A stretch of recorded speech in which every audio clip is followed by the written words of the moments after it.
இதே கூட்டணி கட்சிகளை அவர் தேர்தலுக்கு முன்பாக கல்லாப்பட்டி கூட்டணி அப்படின்னு விமர்சனம் செய்திருந்தார். பெரும் தவறு, பிழை. அதை இனி வருங்காலங்களில் அவர் திருத்திக் கொள்ள வேண்டும். இருங்க, இது ஒரு அரசியல் பேரிடர். நாங்க கொடுத்திருக்க ஆதரவுங்கிறது பட்டில் இழைத்த பாரம்பரியம். விவாகா தெய்வீகப்பட்டு கலெக்ஷன்ஸ், தி சென்னை சில்க்ஸ். இப்போ ஒரு 2-3 நாட்களுக்கு முன்னால நீங்க பேசும்போது தமிழ்நாட்டில் திமுக தலைமையிலான அந்த மதச்சார்பற்ற முற்போக்கு கூட்டணி என்று எதுவுமே இல்லை. அப்போ திமுக கூட்டணி அல்லது திமுக தலைமையிலான கூட்டணி அப்படிங்கிறது இனி ஃபியூச்சர்ல இல்லையா? நீங்க அதுலலாம் கான்ஸ்டியூவன்ஸ், அதாவது விசிகாவோ அல்லது சிபிஎம்ஓ சிபிஐஓ இல்லை ஐயூஎம்எல்ஓ அந்த கூட்டணியினுடைய கான்ஸ்டியூவன்ஸ் கிடையாதா? அதாவது எங்களை பொறுத்த வரைக்கும் திமுகவாக இருந்தாலும் சரி, அதிமுகவாக இருந்தாலும் சரி, ஒரு குறிப்பிட்ட கோட்பாடு அரசியல் சூழலை பொறுத்து தான் அந்த கட்சிகளோடு தேர்தல் உடன்பாடு என்பதை நாங்கள் செய்து கொள்கிறோம். திமுகவினுடைய நிலைப்பாட்டில் மாற்றங்கள் ஏற்பட்டால் எங்களுடைய நிலைப்பாடும் மாறும். அது மார்க்சிஸ்ட் கம்யூனிஸ்ட் கட்சியினுடைய தேர்தல் உடன்பாடுகளை சம்மந்தமாக நீங்கள் எல்லா வரலாறு பூரா எடுத்து பார்த்தீங்கன்னா தெரியும். நாங்கள் நிலையை மாற்றிக்கொள்வதில்லை, அவர்கள் நிலையை மாற்றிக்கொள்கிற போது அதற்கேற்ப நாங்கள் எங்களுடைய நிலையை மாற்றிக்கொள்ள வேண்டியிருக்கு. இப்போ மதச்சார்பற்ற முற்போக்கு கூட்டணி என்கிற ஒரு அமைப்பு என்பது இப்போது இல்லை. அங்கே இருந்த பல கட்சிகளும் இப்போது ஏற்பட்டிருக்கூடிய அரசியல் மாற்றத்தின் விளைவாக ஒரு புதிய அரசாங்கத்தை ஆதரிக்க வேண்டிய ஒரு சூழல் என்பது ஏற்பட்டு இங்கே வந்தாச்சு. இங்கே இந்த அரசுக்கு ஆதரவு என்பதை தெரிவித்திருக்கு. இங்கே அரசுக்கு ஆதரவு, அங்கே அவர்களோடு கூட்டணி என்பது எப்படி நடைமுறையில் சாத்தியம்? அதே நேரத்தில் திமுக ஒரு மதச்சார்பற்ற கட்சி என்கிற முறையிலையும் பாராளுமன்றத்தில் இன்றைக்கும் ஒரு கடுமையாக ஒரு கணிசமான எண்ணிக்கையில் பாராளுமன்ற உறுப்பினர்கள் வைத்திருக்கிறார்கள். மத்தியிலே பிஜேபி ஆட்சி தொடரக்கூடிய நிலையில் ஒரு ஃப்ளோர் கோஆர்டினேஷன் என்பது தேவைப்படுது. பிஜேபி ஆட்சிக்கு எதிராக பாராளுமன்றத்திற்குள் ஒரு ஃப்ளோர் கோஆர்டினேஷன் என்பது தேவைப்படுது. அந்த வகையில் திமுகவோடு எங்களுடைய உறவு என்பது தொடரும் என்பது நாங்கள் தெளிவுபடுத்தியிருக்கோம். மதச்சார்பின்மை, மாநில உரிமைகள், இது போன்ற பிரச்சனைகளில் இஷ்யூ பேஸ்டு திமுகவோடு எங்களுடைய உறவு தொடரும் என்பதை தெளிவுபடுத்தியிருக்கோம். பட் ஒரு அணி என்கிற நிலைமை என்பது இப்போது இல்லை என்கிற அர்த்தத்தில் தான் நான் புதுக்கோட்டையில் அந்த இதை சொன்னது. அது மட்டுமல்ல, இந்தியா போன்ற ஒரு பன்முகத்தை சிதைக்கிற காரணிகளில் இந்த சட்டமன்ற நாடாளுமன்றம் மட்டுமல்ல, மக்களை திரட்டி திறந்த வெளியிலும் போராட வேண்டிய அவசியம் இருக்கு. ஏன்னா பன்முகத்தின் அடித்தளமாக சார்பின்மை இருக்கிற போது அதை சிதைக்கிற செயல் என்பது பேராபத்து. எல்லாவற்றையும் நெருக்கடிக்குள்ளாக்கிவிடும். சட்டத்தின் ஆட்சி முறையை, நாடாளுமன்ற ஜனநாயகத்தை, நாம் கூடி வாழ்கிற கூட்டி சேவை அனைத்தையும் கேள்விக்குள்ளாக்கிவிடும். அது பேராபத்து. எனவே சட்டமன்ற நாடாளுமன்றங்களில் குரல் எழுப்புவது போல் திறந்த வெளியிலும் வெகு மக்களை திரட்டி நடத்துகிற போராட்டங்களில் திமுக தேவைப்படும், அதிமுக தேவைப்படும், ஜனநாயக சக்திகள் தேவைப்படும், உங்களை போன்ற அறிஞர்களும் சிந்தனையாளர்களும் தேவைப்படுவார்கள். இந்த கூட்டு முயற்சியில் தான் அத்தகைய பேரபாயத்தை வீழ்த்த முடியும் என்கிற நம்பிக்கையும் எங்களுக்கு உண்டு.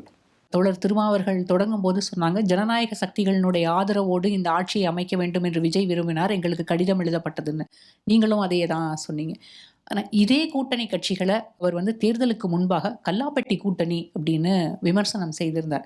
அது ரொம்ப ஒரு காத்திரமான ஒரு வார்த்தையாக தான் நான் பார்க்கிறேன். அதுக்கு அவர் வருத்தம் தெரிவிக்கணும் அப்படின்ற ஒரு எண்ணம் எல்லார் மத்தியிலும், அதாவது ஜனநாயக சக்திகளை ஆதரிக்கக்கூடிய எல்லார் மத்தியிலுமே அது மாதிரியான ஒரு எண்ணம் இருக்கிறது. அப்படிப்பட்ட விமர்சனத்தை வைத்தவருக்கு அவர் இன்னைக்கு அவர் ரிக்ரெட் பண்ணியிருக்காரா? இதே நம்மளுடைய தாவேகா தலைவர் விஜயை நாங்களும் விமர்சிச்சிருக்கிறோம். நீங்க விமர்சித்ததை விட அதிகமாக விமர்சித்தவர் யார் அதிக பேச்சில் இப்போ அவங்க வந்துகிட்டு எங்க ஆதரவு கேட்டதை பத்தி எங்க தலைவர்கள்லாம் சொன்னாங்க. இல்ல மதசார்பற்ற தன்மையிலிருந்து மாற என்னுடைய கேள்வியை பிஜேபியோடு உடன்பாடு கொள்ள மாட்டேங்கிறதுல தெளிவா இருக்காரு. அதனால நாங்க ஆதரவு கொடுக்கிறோம். இல்ல தோழர், உங்களை விமர்சனம் செய்யணும் அப்படின்றதுக்காக இந்த கேள்வியை நான் முன்வைக்கல. விஜய் அவர்கள் சொன்ன வார்த்தை இன்னைக்கு வரைக்கும் அது எல்லார் மத்தியிலுமே அது ஆழமாக பதிந்திருக்கிறது. அப்போ கூட்டணி திமுக தலைமையில ஒரு கூட்டணி இருந்தது அல்லது திமுகவோடு நீங்கள் செயல்பட்டீர்கள் என்றால் அப்போ அது கல்லாப்பட்டிக்கு அன்னைக்கு ஒரு மதிப்பு இருந்திருக்குன்றது மாதிரியான ஒரு எண்ணம் தானே எல்லார் மத்தியிலுமே இருந்திருக்கிறது. வாழ்த்துப்பட்டிருக்காரா இல்லையா? நீங்க அனுமதிக்கலாம். எல்லா கட்சி தலைவர்களையும் சந்திச்சு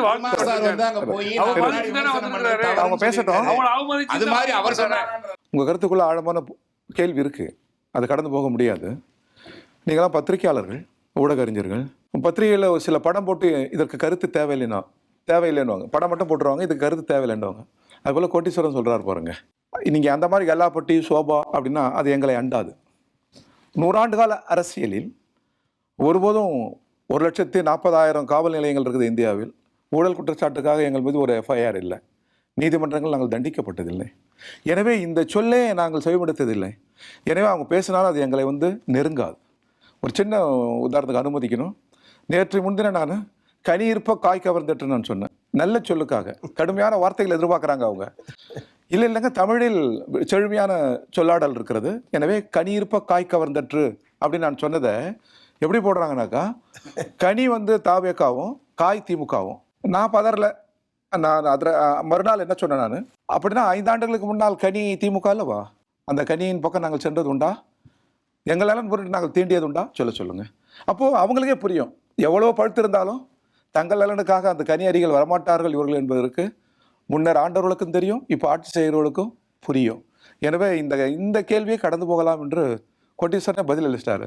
எனவே இதை கடந்து போய் வேற கேள்விகள். கல்லாப்பெட்டி அப்படிங்கிறது நேரடியாகவே சொல்றேனே, பணம் வாங்கிக்கிட்டு தான் கூட்டணியில இருக்கீங்கன்றது போன்றது ஒரு விமர்சனம் தானே, அது தவறு இல்லையா? பெரும் தவறு, பிழை. அதை இனி வருங்காலங்களில் அவர் திருத்திக் கொள்ள வேண்டும். இது ஒரு அரசியல் பேரிடர். இருங்க, இது வந்து ஒரு அரசியல் பேரிடர். நாங்க கொடுத்திருக்க ஆதரவுங்கிறது அவங்க ஆட்சி அமைக்க முடியாத அளவுக்கான ஒரு நெருக்கடி. ஆட்சி அமைக்கலைன்னா நிச்சயமா தமிழ்நாடு கடுமையான பாதிப்புக்குள்ளாகுங்கிறது எங்களுடைய யூகம். பாஜக கொள்ளைப்புறத்து வழியில் ஆட்சி அமைச்சிருவாங்க. கவர்னர் ஆட்சிங்கிற முறையில் பிஜேபி ஆட்சி வந்துடும். அதை தடுக்கிறதுக்காக அவங்களுக்கு நாங்கள் வந்து ஒரு துணையாக இருக்கிறோம், அவ்வளவுதான். இதை போய் ஒன்று அப்படி திட்டினாரு, அதனால ஏன் இப்போ போய் நீ ஆதரவு கொடுக்குறேன்னு கேட்குற மாதிரி இருக்குது. தேர்தல் பிரச்சாரத்தில் பேசின எல்லா விஷயங்களையும் எடுத்துக்கிட்டு ஆதரவு கொடுக்கலாமா கொடுக்க வேணாமான்னு முடிவெடுத்தால் முடிவே எடுக்க முடியாது.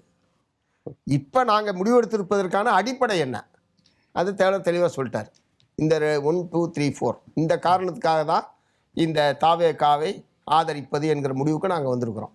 அதனால் அதுக்கு முன்னாடி என்ன பேசுனாங்க, அதுக்கு முன்னாடி அவர் என்ன பேசினார், இப்போ திமுகவை தீய சக்தின்னு சொன்னார், நாங்கள் ஏற்றுக்கலையே அப்படி இல்லை. அதுக்கு நாங்கள் அவர் போய் பார்த்தாரு முதலமைச்சரை ஒரு தீய சக்தின்னு சொல்லிட்டு போய் அவர் பார்த்தாரு. திமுகவை தீய சக்தி என்று சொன்ன விஜய் அவர்கள் அவரை தேடி போய் பார்த்ததற்கான அர்த்தம் என்ன கேளுங்க.